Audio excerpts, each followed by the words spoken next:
বড় ছেলে আসিফুর রহমান খানের সঙ্গে 5 মাস দেখা নেই, এই কথা বলতে বলতে কাঠগড়ায় দাঁড়িয়ে কাঁদতে থাকেন সাবেক মন্ত্রী শাহজাহান খান। সোমবার ঢাকার মেট্রোপলিটন ম্যাজিস্ট্রেট এম.এ. আজহারুল ইসলামের আদালতে শুনানি চলাকালে কাঁদেন তিনি। পরে বাড্ডা থানার রফিকুল ইসলাম হত্যা মামলায় তার 4 দিনের রিমান্ড মঞ্জুর করে আদালত। এদিন সকাল 9:50 দিকে শাহজাহান খানকে আদালতের কাঠগড়ায় তোলা হয়। তখন তিনি আইনজীবীর সঙ্গে বিভিন্ন বিষয়ে পরামর্শ করেন। পরে তার উপস্থিতিতে 10:08 শুনানি শুরু হয়। শুনানিতে তার আইনজীবী মিজানুর রহমান বাদশা বলেন, শাহজাহান খান 8 বারের সংসদ সদস্য ও 2 বারের মন্ত্রী ছিলেন। তিনি ঐতিহ্যগতভাবে রাজনৈতিক পরিবারের সন্তান। এর আগে তাকে 2 বার রিমান্ডে নেওয়া হয়েছে। রিমান্ডে তিনি অসুস্থ হয়ে পড়েন। পরে তাকে হাসপাতালে ভর্তি করা হয়। তার বয়স 76 বছর। রোজার মধ্যে রিমান্ডে নিলে হয়রানি হবে, ফের অসুস্থ হয়ে পড়বেন। তাই রিমান্ড নামঞ্জুর করা হোক।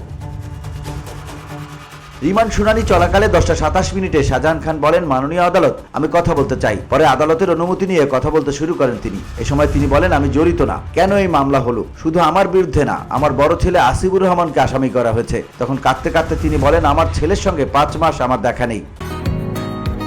বসুন্ধরা, উত্তরা, বনশ্রী, কুড়িল ও বাড্ডা সহ রাজধানীর বিভিন্ন স্থানে অভিজাত ও অত্যাধুনিক মানের ফ্ল্যাট কেনার এক নির্ভরযোগ্য প্রতিষ্ঠান প্লেজেন্ট প্রপার্টিজ লিমিটেড।